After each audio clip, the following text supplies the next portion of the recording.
Hi, you guys. My name is Allison Flanagan. I'm a veterinarian, and I wanted to tell my story and to tell you how I came to be interested in this work and how I found myself among you two amazing, passionate people who have really educated me further, given me tools and frameworks, and have thrown accelerant onto my passion for veterinary wellness. So I'm a veterinarian. I've been in small animal private practice for 24 years, since 1999. Yes, it seems like eons ago. When I started practicing, I felt that our veterinary community was really devoid of any real avenues for communication and support with our peers, other than colleagues that I was working with or friends from vet school, which really was a very small community. I spent many years thinking that I was alone in my feelings of imposter syndrome, feeling anxiety over cases, shaming myself for poor outcomes, thinking I was the only one having run ins with difficult and sometimes abusive clients. I looked around and I wondered how everybody else was doing it. It seemed like all the other veterinarians I knew were all doing fine and were not struggling with these feelings that I was struggling with. I wondered what was wrong with me. Of course, I had no idea what was going on in anybody else's heads. After I started my own business in 2010 as a single practitioner in a remote area of upstate New York, my stress level shot through the roof. A combination of building my business from scratch, working 6 days a week, and also taking emergencies 24/7 because there was no available emergency care in my area, also being the primary breadwinner and co-parenting my three children placed a monumental load on my shoulders that to this day, I don't know how I carried for 10 years. Yes, 10 years. I saw emergencies for all 8 of my local practices for 10 years. Dr. Feldman's term distress tolerance really resonated with me. I have a very high level of distress tolerance, which comes from all of my own pathology and baggage. Of course, it was a benefit and something that kept me going, but also, when I look at it, it was really pathologic. I also found that my therapist, because I was in therapy a couple of times throughout my life, I found that my therapist was really ill-equipped to help me with my professional stress. I felt really annoyed at having to explain to her all the small nuances of our profession that we as a community, we just get. We don't have to explain to each other how difficult clients can be. We don't have to explain the anxiety that may come to us when 100-pound mature pyometra presents itself, and how overwhelming that anxiety and worry can be. We don't have to explain to each other why we sometimes have to turn appointments away, like if they show up late or if they come without an appointment. I just felt like my therapist did not truly understand all of these specific stressors in our profession and just gave me no support in this area. Fast forward to 2020, which was when the cracks in my armor finally were exposed. I really felt infallible. I felt like I could handle anything and take any amount of stress and work.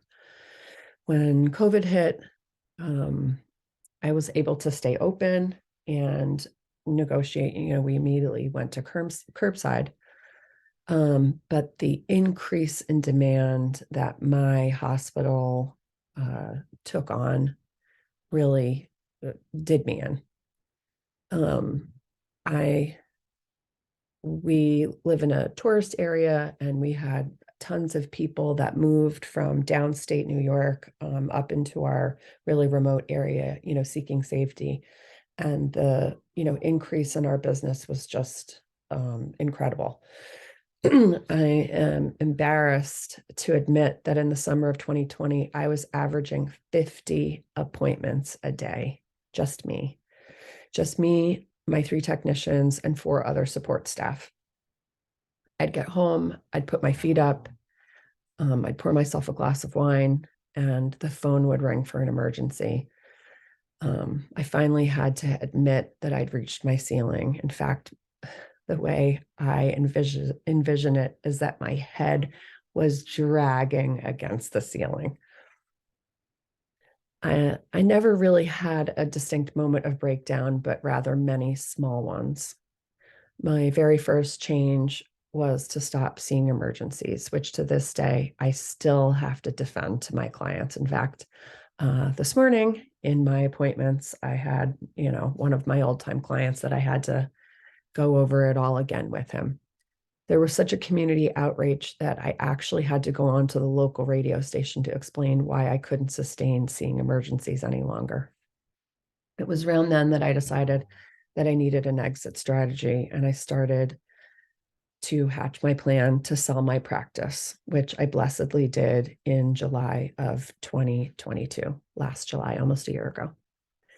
I began my master's program in social work and veterinary social work certificate through the University of Tennessee in the fall of 2021.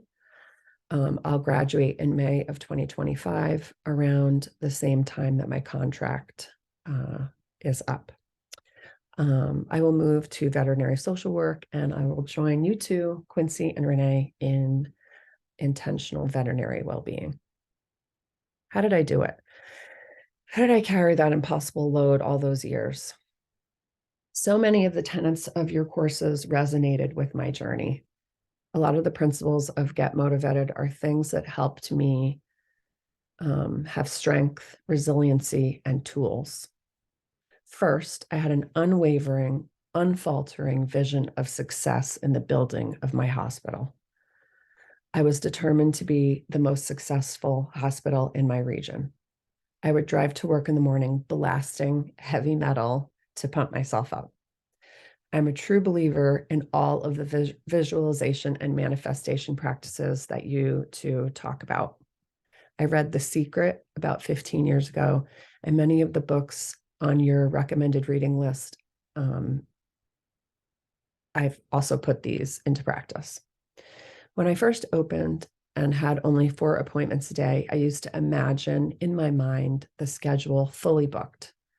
And I also imagined that I could hear the phone ringing off the hook. I would sit in the bathroom and I would picture the schedule booked, and picture hearing the phone ringing. It took about 4 years, but that made manifest to where I was booked solid, double booked every day. And after 1 year, I was voted the best animal hospital in my region, and have been voted best animal hospital and best veterinarian every year since. Secondly, I had joy and gratitude for the work. When I got called to an emergency that took me away from the dinner table or out of my warm bed on a winter night, I put into action the tenets that you two discussed, of seeing the positive, of being better, not bitter.